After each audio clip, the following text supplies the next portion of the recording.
você vai conhecer em detalhes a verdadeira face dos envolvidos. Você não sabia que havia um plano para se assassinar? Fala a verdade, você sabia? Sabia sim. Seres humanos de poucas ou nenhuma emoção. Esta é também a jornada de um repórter em busca da verdade.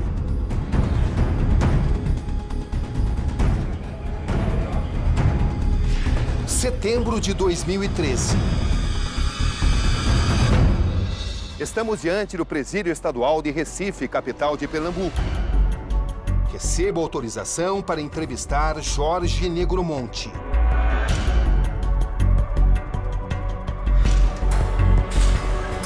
Nesta época, encontro um homem meticuloso, de olhar penetrante,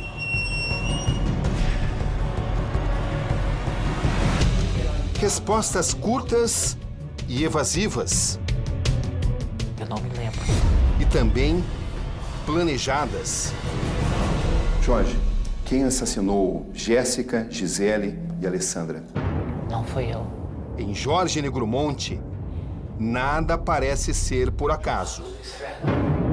Esse é o perfil do Jorge que se revela diante de nossas câmeras. Antes de tudo, um manipulador. O que essas pessoas significam para você? Vidas que se foram. Por sua culpa? Não me lembro. Para em seguida, negar tudo. Você não disse que não fez, você disse que não se recorda. Eu não fiz. E então muda de ideia O que ela tem para me contar? e passa a responsabilizar uma das mulheres a quem sempre comandou. Segundo ele, Que ela fez tudo isso? ela seria a culpada. Por que as vítimas eram mulheres? Sempre mulheres. Porque Bruna Cristina Oliveira da Silva, ela é mulher. O que tem uma coisa com a outra? Como ela foi aluna minha de artes marciais também, mulher, ela consegue enfrentar. Saio de lá com a certeza de que era preciso quebrar sua barreira. Uma tarefa difícil.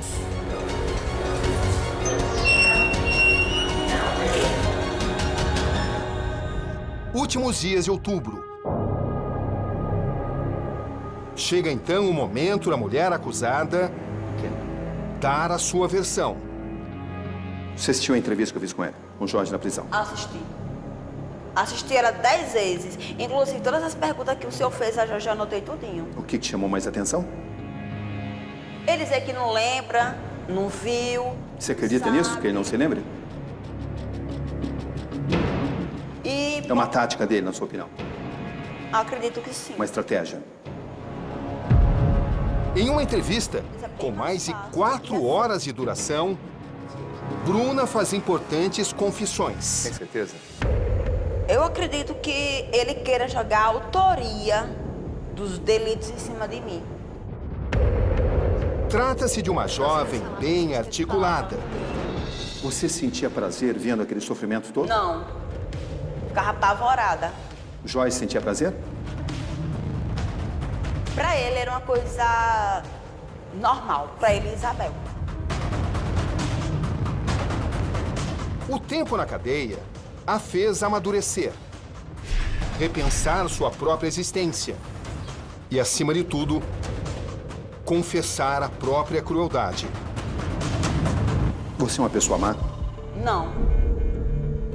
Você é uma pessoa confiável? Só sim, claro. E quem não é má e quem é confiável faz tudo que você fez? Eu não fiz, eu participei. Se eu tivesse só, eu não faria. Mas você assume a sua culpa nisso. Assumo a minha culpa de participação. Em uma conversa franca, ela não poupa detalhes. Qual é a pessoa no mundo que mais você ama? Deus. Fora Deus. Minha mãe, que é a minha guerreira. A sua mãe, tá. Se alguém assassinasse a sua mãe e se alimentasse da carne dela, como é que você classificaria essas pessoas? Eu Seriam monstros? seria, com certeza. É o que você fez, Bruna. Eu sei. e faz revelações. Quem é Jorge Negromonte? Você lembra da primeira vez que você o viu? Lembro perfeitamente. Causou impacto em você? Causou, sim. Ela expõe a relação que existiu entre eles. Quando você sentiu que tinha entregue a sua vida a Jorge Negromonte? O senhor Roberto foi amor à primeira vista. Amor à primeira vista. Foi uma entrega total. Até porque ele foi o meu primeiro namorado, primeiro homem, primeiro tudo na minha vida. Isabel. Estou diante de uma mulher que parece convicta do que diz. Você disse que sente, mas em nenhum momento eu te vi se emocionando nessa entrevista. Porque eu não sou uma pessoa assim de demonstrar com lágrimas. Eu sou uma pessoa que eu demoro muito para chorar. Na prisão, em um outro dia, temos acesso ainda a Isabel, ex-mulher de Jorge, a última ponta desse triângulo amoroso. Eu não tinha coragem de denunciar ele. Não tinha coragem de denunciar. Jorge, Isabel, Bruna, como é que funcionava esse triângulo amoroso? Uma loucura. Creche. Suas respostas trazem novos caminhos. As perguntas levantadas em minha primeira entrevista com Jorge Negromonte. Olha no meu olho, Jorge. Sim. Você é um canibal? Você tem atração por se alimentar de carne humana? Você sente prazer no sofrimento humano? Ele falava que se eu falasse para alguém que ele estava fazendo aquilo comigo, ele ia me deixar. E eu, com medo dele não me deixar, eu optava. Ficava calada. Sofria em silêncio. Ele sabia que eu amava muito ele. Com o depoimento das duas mulheres e em meio ao clima do julgamento, me preparo então para um novo desafio. 1 ano e 1 mês depois da primeira entrevista, estou de volta ao mesmo presídio de Recife para um segundo encontro com Jorge Negromonte.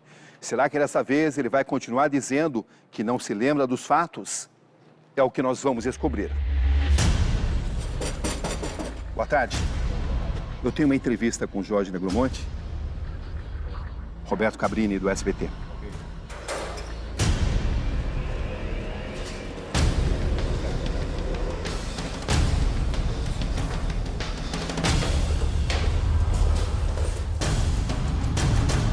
A noite cai.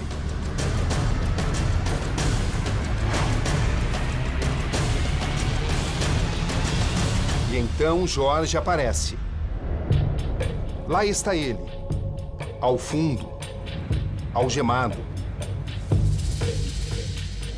São passos lentos, sempre escoltado por policiais. Parece um tanto abatido. A imagem sugere um homem frágil, indefeso, quase uma vítima. Afinal, o que me espera dessa vez? Olá, Jorge. Como vai? Não vou muito bem não, tô com problema de depressão muito forte. E a esquizofrenia paranoia tá... tô tendo crises. Você está pronto para essa entrevista? Pode ser. Vai ser diferente dessa vez? Eu vou falar o que tu me perguntares. Você não vai dizer novamente que não se lembra? Sobre o não lembrar, eu sei que a mídia quer a minha cabeça, eu sei disso. Ninguém quer a sua cabeça, a gente quer a verdade. E eu não tô... O que nós queremos é a verdade. E eu tô falando a verdade. Logo descubro que, à primeira vista, seus planos não tinham mudado. Podemos começar, Jorge? Podemos. É um laudo da justiça que aponta para a sua sanidade mental. Ou seja, que você é responsável pelos seus atos. Esses psiquiatras sequer me ouviram. Eles não me ouviram. Olharam para mim e disseram: é esse que é o Jorge Beltrão, e assinaram, tanto um como o outro. Ele iria continuar com o mesmo roteiro. Não se lembra de nada. Não são flash. Os detalhes dessa trama. Você é uma pessoa que manda as outras mentirem para tirar a sua culpa, a sua responsabilidade. Você está querendo convencer o público que o responsável por esses assassinatos são as vozes, que não é você. Eu estou apenas falando a verdade, a minha verdade. Eu não sou nenhum covarde. Nunca fui covarde na minha vida. E não é agora que eu estou sendo covarde, não. Mas ele não contava que eu apareceria com provas. Jorge, nós tivemos acesso a essa carta. Você reconhece essa letra? E então, a barreira que ele montou... Nessa carta que você tentou enviar a Bruna, você pede que ela assuma toda a responsabilidade. Cede. Sinto muito, mas eu tive que falar a verdade. Bruna, você ainda ama o Jorge Negromonte? Você espera reencontrar o Jorge? E viver uma vida com ele? É o que passamos a contar a partir de agora. Essa foi a primeira vez que você revelou toda a verdade. O que isso significou para você? Alívio. Estava fazendo um teatro. Boa noite. No Conexão Repórter de hoje, o julgamento de um dos casos mais polêmicos do Brasil. Um homem e duas mulheres. Acusação: tortura, assassinatos brutais e canibalismo. Tudo em meio a estranhos rituais satânicos. Agora, chegou o momento de acertar as contas com a justiça. Aqui, Roberto Cabrini. Esse é o Conexão Repórter de hoje.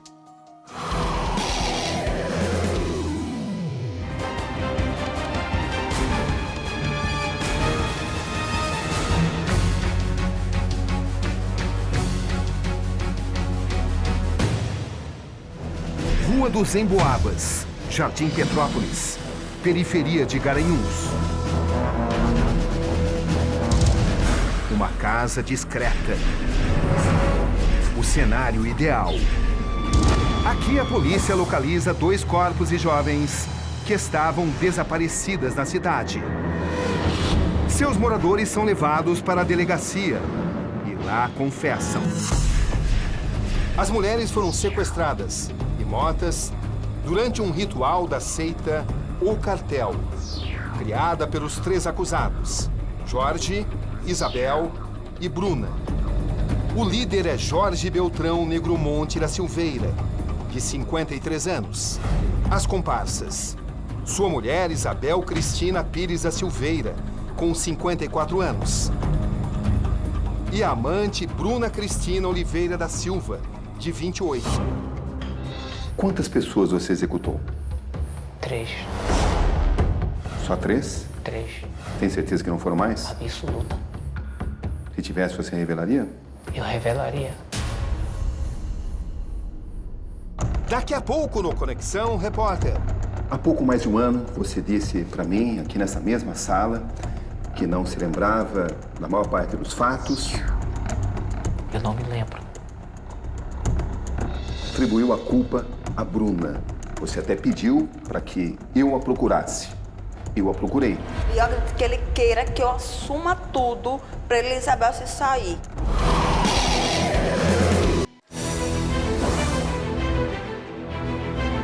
Região Metropolitana de Recife. Últimos dias de outubro. Esta é a colônia penal onde Bruna Cristina Oliveira da Silva está presa. Ela aceitou me dar entrevista. Dentro de instantes, vou me encontrar com ela. Pela primeira vez, vai falar sobre os assassinatos, sobre os rituais de satanismo e canibalismo e da influência de Jorge Negromonte sobre ela. Um depoimento importante. Pela primeira vez, a história dos canibais ganha nova voz. O caso é descoberto em 11 de abril de 2012. Desde então, apenas Jorge Beltrão Negromonte falou. Ou melhor, É a primeira vez que eu falo a verdade. tentou desconversar, O Senhor permitiu eu despistar. me livrar de tudo, eu jogar toda a verdade.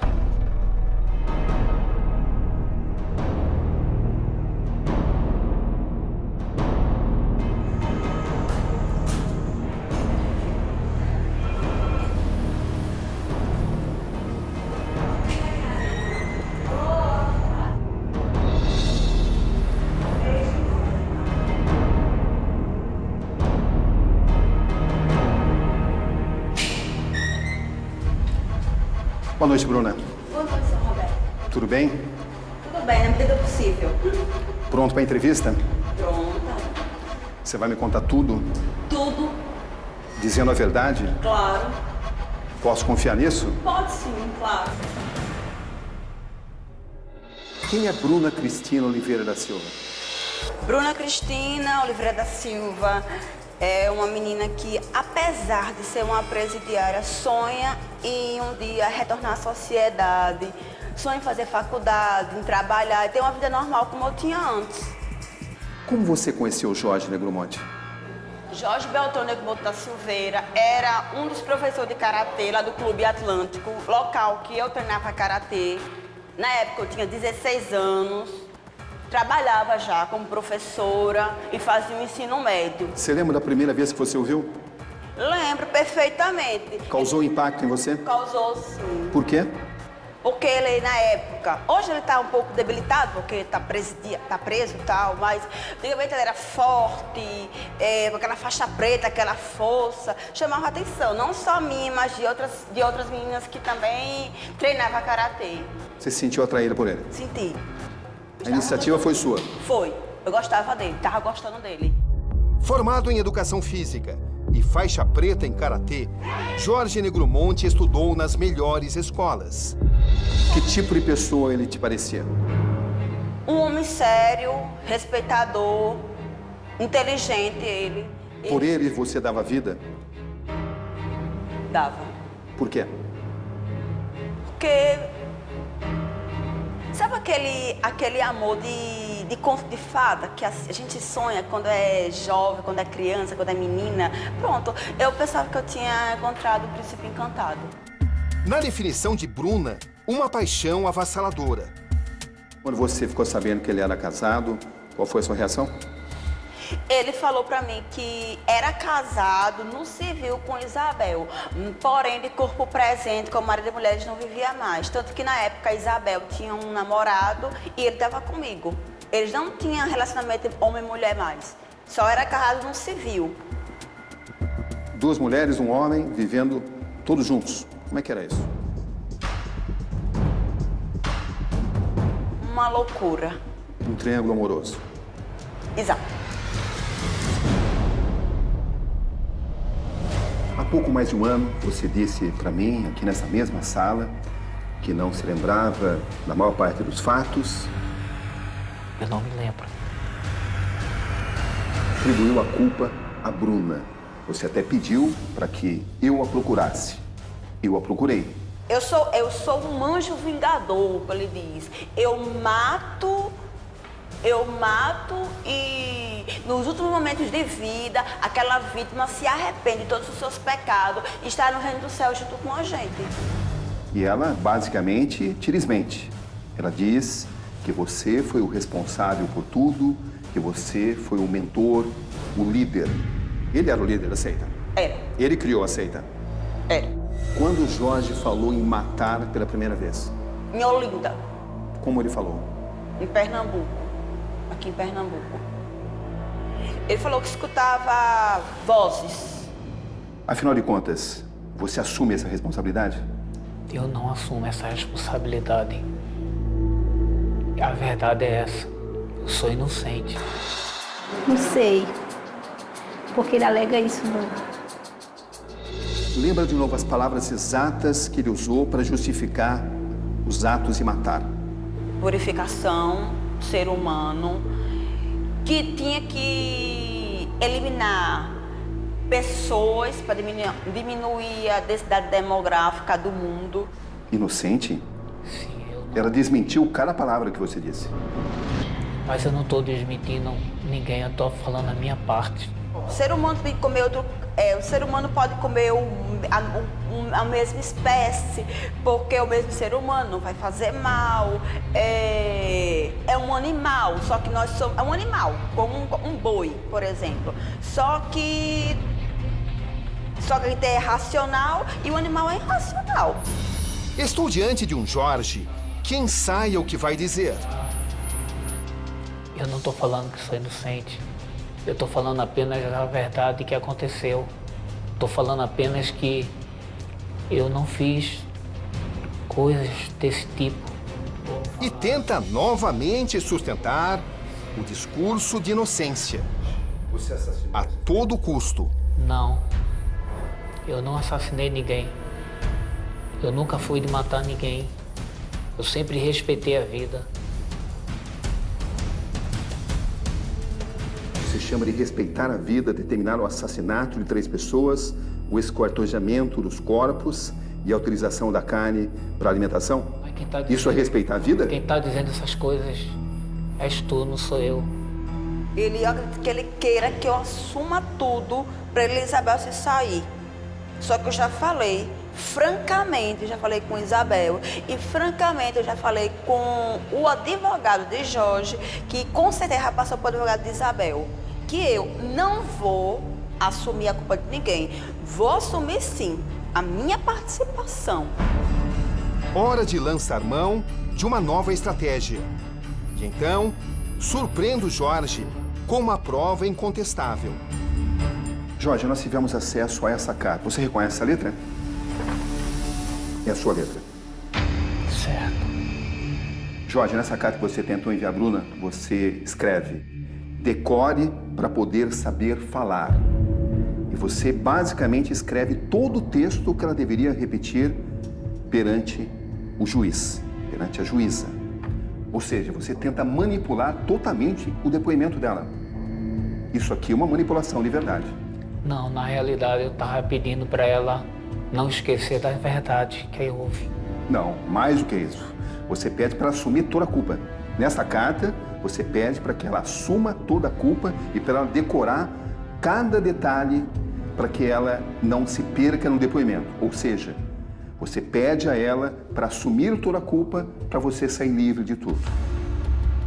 Não, eu peço a ela para ela dizer a verdade. Você deve ter notado que ele manda um recado para você. Para me falar toda a verdade entre Para ele aspas. falar a verdade entre aspas. O que é a verdade entre aspas? Só que eu vou falar a verdade entre aspas. Vou falar verdade sem as aspas. Ele pediu para você mentir? Claro. Você vai mentir por ele? Claro que não. Você escreve todo o depoimento, cada detalhe, o que ela tem que dizer. Você pede para que ela assuma toda a culpa. E você escreve cada detalhe, ou seja, você demonstra nessas linhas que você sabe tudo o que aconteceu e que você sabe da sua culpa. Isso está aqui nessa carta. Estou pedindo para ela falar a verdade. Não, você pede para que ela assuma uma culpa que é sua culpa. Não, eu não tenho culpa disso. Você pretende assumir a culpa? Não. Ele disse que você é a grande culpada, a única culpada. Ah, culpada eu. Eita.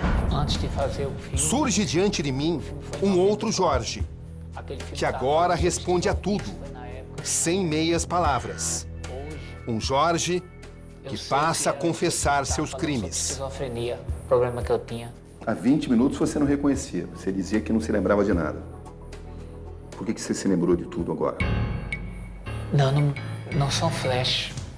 Eu me lembro, não de tudo, ao pé da letra. Eu me lembro de flash. Eu me lembro da parte da faca na jugular, depois apaga. Depois eu me lembro ela no banheiro. Eu não me lembro o tempo que eu atirei as vítimas, todas elas, de um canto para outro. Vem vindo flash na minha cabeça. Quem é o Jorge Beltrão Negromonte? Jorge Beltrão Negromonte é uma pessoa arrependida, doente, esquizofrênico, que eu já sei, paranoico. que está totalmente arrependido desse meu problema, das coisas que eu ouvia. No Fórum de Olinda, o julgamento do ano. Aqui nesta quinta-feira, Jorge, Bruna e Isabel serão levados a júri popular. A história toda é descoberta em abril de 2012. A polícia começa a rastrear os cartões de crédito de uma das vítimas, na época desaparecida.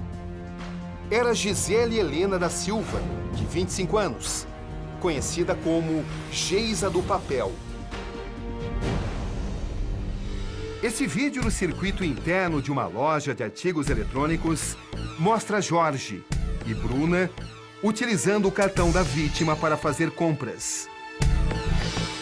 Na delegacia, eles confessam não só a morte de Geisa, mas também a da desempregada Alessandra Falcão, de 20 anos. Bruna inicialmente se apresenta como Jéssica Camila, de 17 anos. A polícia descobre que sua identidade é falsa. Constata também que o papel assumido por Bruna é de mais uma das vítimas do grupo. A verdadeira Jéssica era uma moradora de rua que vivia em Olinda. Em 2008, os assassinos também moravam na cidade e atraíram a vítima com uma oferta de emprego. Estratégia usada em todos os casos. Quem foi a primeira vítima? Jéssica. Como é que você decidiu a morte dela? Eu? Não. Eu estou perguntando como foi decidida a morte dela. Eu não decidi a morte de ninguém. Quem decidiu foi Quem decidiu? Seja objetiva. Isabel e Jorge. De que forma? Conquistando Jéssica. Vou lhe dar um trabalho. Quando Jéssica estava sendo aliciada, conquistada, você já sabia que ela seria assassinada? Não. Mas ela estava sendo conquistada, aliciada. Foi. De fato, eu sabia que Isabel estava levando doces, roupas, agradando uma jovem, uma moradora de rua, que vendia guloseimas nos semáforos, de fato, que ia com a filha dela para comover a pessoa tal. Isabel, ela fazia os esquemas lá, que ela é inteligente demais. Conheci Jéssica, me encantei pela menina, porque eu queria ter uma filha. Quem foi a pessoa que decidiu que ela seria assassinada? Isabel. Não foi o Jorge? Não. Jorge foi executor. Na discussão que ele teve com ela, eu entrei no quarto, fiquei com a menina. E nisso ele apertando o pescoço de Jéssica. Depois ele pediu a Bruna para pegar a faca. A Bruna foi pegar a faca. Você lembra desse dia? Lembro. Como foi? 26 de junho de 2008, às 9h30 da noite. Quando eu voltei, já estava tudo já ajeitado já. Por que você decidiu esquartejá-la? Porque são os 4 elementos e o 5º elemento. O 4º elemento, água e terra, que são as pernas. Ar e fogo, que são os braços. E o 5º elemento é a cabeça, que é Deus. É um sistema de purificação que as vozes falam para mim. E o que isso tem a ver com esquartejar o corpo de uma pessoa assassinada? Para colocar,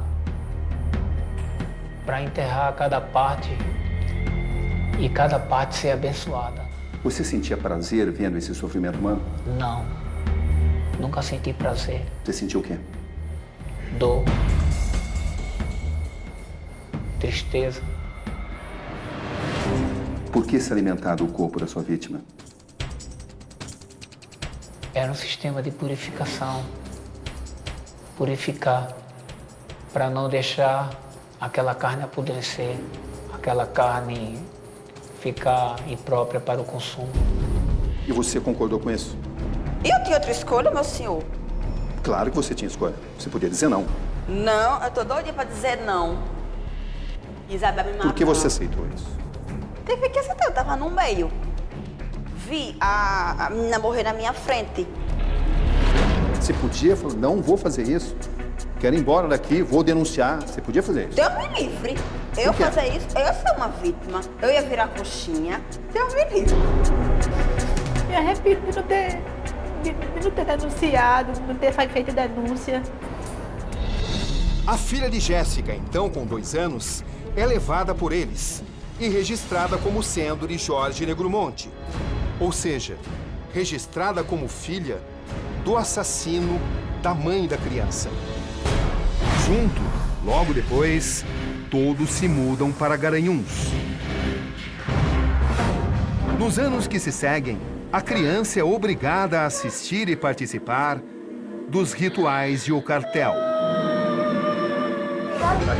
E é a pequena criança, inclusive, quem indica à polícia onde estão as covas no quintal da casa, usadas para enterrar corpos de 2 vítimas. Quem é que te ensinou a esquartejar corpos, a retirar o sangue? O cartel De que forma? me ensinando, falando, explicando, Por exemplo, dizendo a melhor maneira de se esquartejar uma pessoa é usando a parte das juntas, que fica mais fácil de soltar. o que mais o cartel te ensinou? Me ensinou que a melhor maneira de purificar a pessoa é quando a pessoa está como Dimas, prestes a morrer. Ela realmente se arrepende antes de morrer. Jorge Beltrão Negromonte, você executou Jéssica, Gisele e Alexandra, Amando da voz. mas quem executou foi você. Foi. Por que agora você decidiu admitir e antes não? Eu estava arrependido de tal forma que eu não queria ser aquele Jorge que eu fui antes. Você queria ludibriar a justiça? Não queria. Eu queria ludibriar a mim mesmo, para dizer que eu não era aquela pessoa. Aquela pessoa não era eu. Esta é a casa de Jorge Negromonte, aqui em Garanhuns, transformada em Teatro dos Horrores. Na frente a inscrição: os canibais já estão no inferno. Aqui ficava o banheiro. E nesse ralo, segundo as investigações, escorria o sangue das vítimas. E aqui nessas 2 covas foram encontrados 2 corpos das vítimas de Jorge Negromonte, Isabel e Bruna. São histórias de um pesadelo cujas feridas não cicatrizam.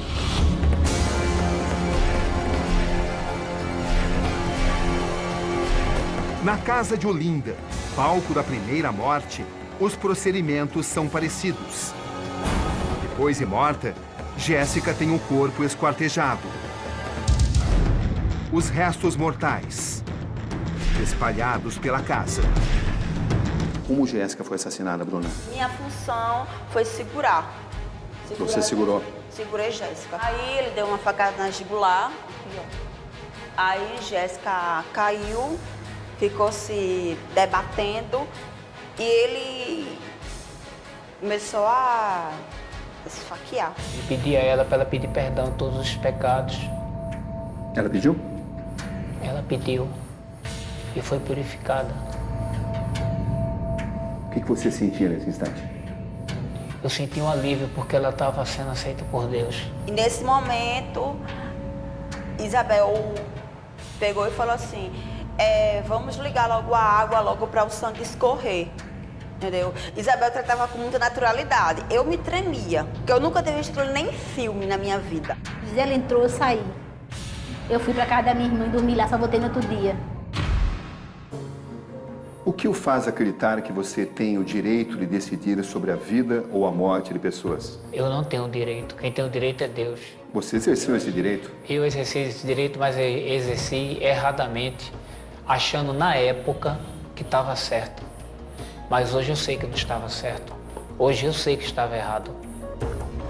Jorge, você é um monstro? Eu fui um monstro. Na época eu considero que fui um, pelo fato de ter aceitado o conselho do cartel, as vozes, Até que ponto você se arrepende do que você fez? ao máximo. Tanto que eu tô com depressão. Mas como eram escolhidas? Por que exatamente aquelas mulheres? A explicação vem do líder da seita, uma combinação numérica. Elas tinham o número do mal. Qual foi a influência do número 666 nas decisões de execução? O número da besta.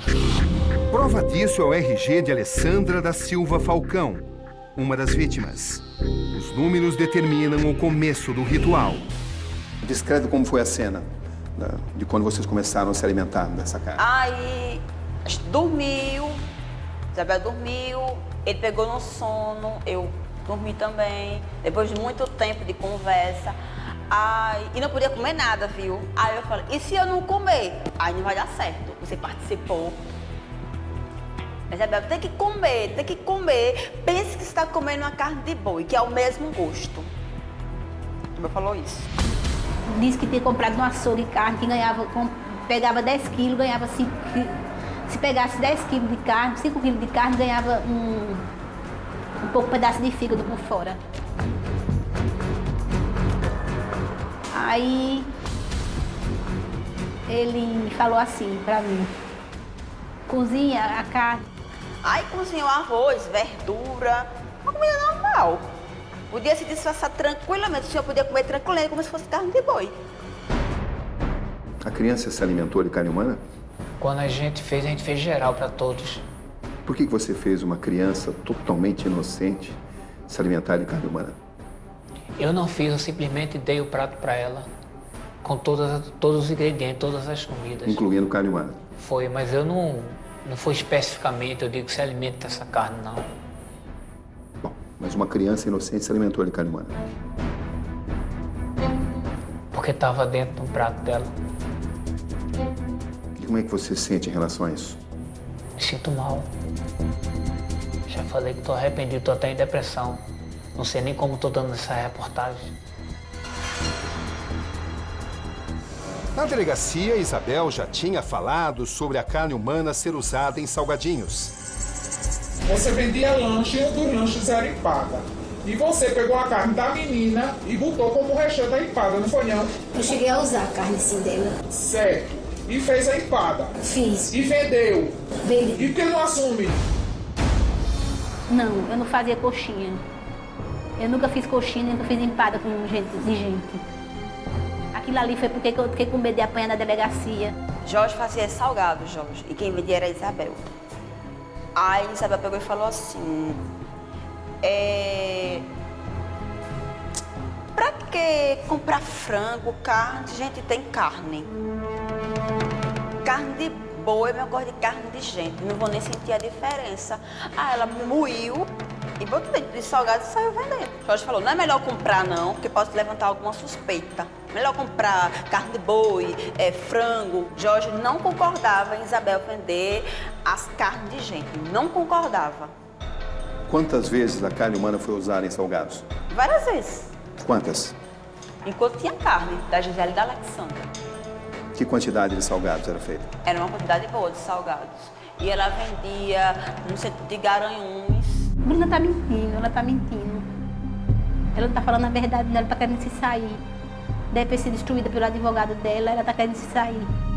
Tanto prova, é bem interessante. Eu trabalho com a menina que comeu a coxinha de carne de gente lá de Garanhuns, que ela é de Garanhuns e tá presa e trabalha junto comigo. Ela. Quantas pessoas você acredita que tenham consumido? Muitas pessoas. Quantas?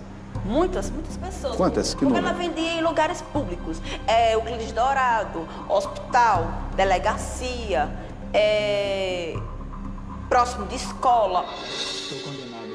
Essas cenas pertencem a 2 filmes dirigidos por Jorge Negromonte, em 1994. Um verdadeiro roteiro do que aconteceria mais de uma década depois. Primeiro, a adoração à morte. Bonito, né? Depois, canibalismo.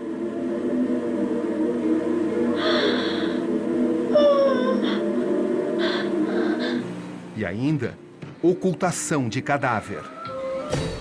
Jorge chama sua paixão de arte.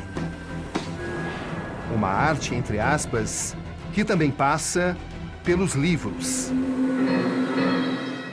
Como autor, Jorge escreveu As Revelações de um Esquizofrênico, que significa para você ser conhecido hoje como Jorge Beltrão Negromonte, o canibal? Para mim significa algo terrível, E verdadeiro. infelizmente.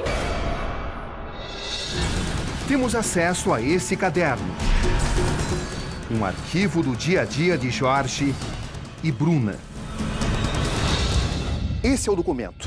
Um caderno escrito com letras pequenas, repleto de observações adicionais. Tivemos acesso ao diário escrito por Bruna durante 4 meses, de 1º de março a 7 de julho de 2007. São quase 100 páginas onde ela descreve sua intimidade com Jorge Negromonte. No diário, ela dá pistas importantes do caráter manipulador do criador da seita, o cartel. Bruna, eu notei aqui uma parte do seu diário. Você pode até completar as frases se você lembrar delas. Certo. Monte me aconselha. Seus ensinamentos são muito pesados, mas servem como aprendizagem. Para ser a É mulher, que eu sou hoje. precisei Dos ensinamentos pesados. da experiência. Do meu homem monte. É exatamente Tá isso. vendo? Eu agradeço meu mestre, Meu mestre de vida, de ensinamento. que me ensina toda hora A todo instante. ser A mulher que eu sou hoje. uma eterna. Aprendiz. Ele era tudo para você. Quem você ama? A Bruna ou a Isabel? Bel e Bruna, eu tenho amor pelas duas. Você espera ficar com elas? Com a Bruna, Bel é um amor passional, é como se fosse uma mãe para mim. Por que você pediu para Bruna se sacrificar por você? Bruna se sacrificar por mim. Sim, assumir uma culpa, como se só ela fosse a culpada. Eu pedi porque eu queria preparar o futuro dela lá fora, Na prisão. Uma pena ainda maior. mas eu pensei nisso, em cuidar do futuro dela. Eu pensei em me casar com ela para diminuir a pena dela. Pensei que eu resolveria, porque ela não consegue resolver as coisas como eu consigo resolver. Então lá fora eu ia cuidar dela, ia visitar ela toda semana, ia levar as coisas que ela estava precisando, que ela precisasse. Era esse pensamento. Quer dizer, você imaginou uma situação onde você ganharia liberdade antes do que ela e aí você ajudaria. Ajudando ela, para ajudar ela, só para ajudar ela. Foi Mas só. você ganharia liberdade antes, É, mas essa liberdade seria uma liberdade, em troca do sacrifício dela. não seria em troca do sacrifício dela. É justo fazer isso? Seria, não. Por uma Seria- pessoa que você diz amar? Eu amo ela. Eu a amo. É uma forma diferente de amor, não é? Não. Eu pensei nisso, em ajudá-la. Foi nisso que eu pensei. Jorge Negromonte te pedir em casamento nesse momento, você casa com ele? Amo muito ele. Mas eu temo. Eu amo muito ele, mas eu temo me unir de novo com ele e ele quer fazer alguma besteira. Ele teria que mudar. Teria que ser outra pessoa. A seguir, Tudo bem? Tudo Prazer bom, em vê-lo, graças a viu, seu Deus. Alexandre? Muito o prazer. pai de uma das vítimas revive as lembranças do crime. Sempre fico lembrando da hora que ela saiu de casa.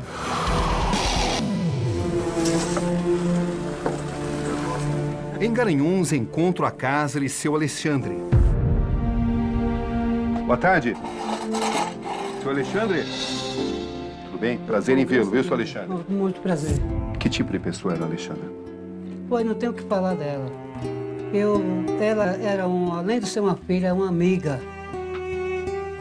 Qual a imagem mais forte que o senhor guarda da sua filha? A imagem que eu guardo é que o carinho que eu fazia para ela, que eu fazia para mim, estudiosa, inteligente. Eu sempre fico lembrando da hora que ela saiu de casa. Como é que a sua filha Alessandra conheceu o Jorge, a Isabel e a Bruna? E, primeiramente, ela foi consultar o filho no posto de saúde. Então, dentro desse ônibus, desse coletivo, ela conheceu essa pessoa, se oferecendo a um trabalho a ela de $1,5 salário. Que pessoa? Essa tal dessa mulher que vendia... A Isabel. A Isabel, do senhora Isabel. O pai da vítima dos canibais lembra que o salário oferecido era muito alto para os padrões da região. Por isso, ele desconfiou. Mas a filha, que tinha o sonho de construir uma casa e criar os filhos, não ouviu o pai e aceitou. E caiu na armadilha. Na hora que foi lá, pronto. De lá a gente não soube mais nada. Ela não chegou a trabalhar, Não então? chegou. Quer dizer, se chegou, ninguém sabe. É. Porque ela não apareceu mais em casa de volta. Foi o senhor que reconheceu o corpo? Foi a minha esposa. Foi. E como é que ela reconheceu? Ela reconheceu através da roupa e do celular. Aí pronto. Aí de lá pra cá, até hoje, ninguém tem sossego na vida. Agora, uma família incompleta. Uma dor que não se cura. Uma revolta que não passa. Nos seus pesadelos, você enxerga o rosto das suas vítimas? Eu não tenho pesadelo, só tenho sonhos com a liberdade. Você consegue lembrar da face da Jéssica, da Gisele e da Alexandra? Nitidamente, não. O que você diria nesse instante para as famílias dessas pessoas? Que me perdoe. Você acha que merece ser perdoado? Deus perdoa. O que você faria com uma pessoa Eu acho que que uma fizesse o que pessoa- você fez com essas vítimas para os seus filhos, para suas filhas? Eu teria raiva, mas se ele se arrependesse de verdade mesmo, eu perdoaria. Nesse momento, por exemplo, aqui está chovendo. Você está ouvindo a chuva? Você tem o privilégio de ouvir a chuva. Graças a Deus. Enquanto elas não têm esse privilégio, elas estão mortas. O que você acha disso? Eu acho que